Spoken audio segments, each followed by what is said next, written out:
আপনারা চাকর বইলে অপমান করতেছেন, তার আসল পরিচয় জানলে তার মাথায় তুলে রাখেন। মিনা তুই চুপ কর। এমন ভাব করলো কুড়িমতির পোলা। জানেন উনি কে? আমি চাইলে আপনার 100 বার কিনতে পারবো। মিনা তুই চুপ কর। তুমি আর আমার চুপ করা না সালাম ভাই। উনি জানো তুমি কে? মিনা তুই এসব কি বলছিস? ও তো আমাদের বাড়ির চাকর। ওর আবার আসল পরিচয় কি? ম্যাডাম আপনি ঠিকই কইছেন, আমি আপনাকে চাকর। ম্যাডাম একবার কইছে না আনা যায় না আপনার। ম্যাডাম দিব না মানে দিব না। তুই এত কথা কইতাছিস কি লিগা? কামলা কামলার মতো থাক। কারে কামলা কইতাছেন? জানেন উনি কে? উনি চাইলে আপনার 100 বার কিনতে পারবো। মিনা তুই চুপ কর। আর আমার চুপ করা না সালাম ভাই। উনি জানো তুমি কে? এসব কি বলছিস? না তুই ঘরে যা। মিনা তুই মাত্র কি বলতে চাইছিলি? আমাকে খুলে বল। ছোট না বুঝা উল্টা পাল্টা কইতেছে। আপনি ওরা ছাইড়া দেন।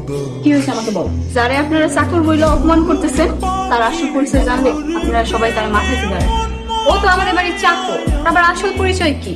ম্যাডাম আপনি ঠিকই কইছেন। এমন ভাব করলো যেন কুড়িমতির পোলা। কে তুমি? বাবা খান।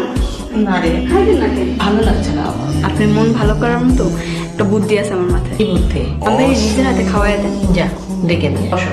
তোমাকে আবার নিজ হাতে ভাত খেয়ে দেবো। চেয়ারম্যান সাহেব আমার জন্য কিছু একটা করেন। দেখি তোমার জন্য কি করা যায়। চেয়ারম্যান সাহেব ফিরাই দিয়ে না। 2 পয়সা লাভ করতে চাইলে কারোর সাথে হাত মিলাও। কার কাছে যাবো? আমার সাথে হাত মিলাও। আপনি কি করবেন? শোনো, চৌধুরী সাহেবারে রাস্তার থেকে সরাই দিতে হইব। আবার খুন খারাপি হইব না তো? দুইটা একটা খুন খারাপি হইতেই পারে। চেয়ারম্যান সাহেব ঝামেলায় পড়বো না তো? ঝামেলা হইব কেন? তোমার মাইয়ারে মাতপলার লাগে বিয়া দিবা, এই শর্তে তুমি রাজি থাকলে তোমারে সাহায্য করতে পারি। চেয়ারম্যান সাহেব আমি সম্পত্তি পাবো তো? আরে তুমি কোনো চিন্তা করো না, এই সম্পত্তি আমাকে হাতে আইলে তুমি অর্ধেক পাইবা আর আমার অর্ধেক।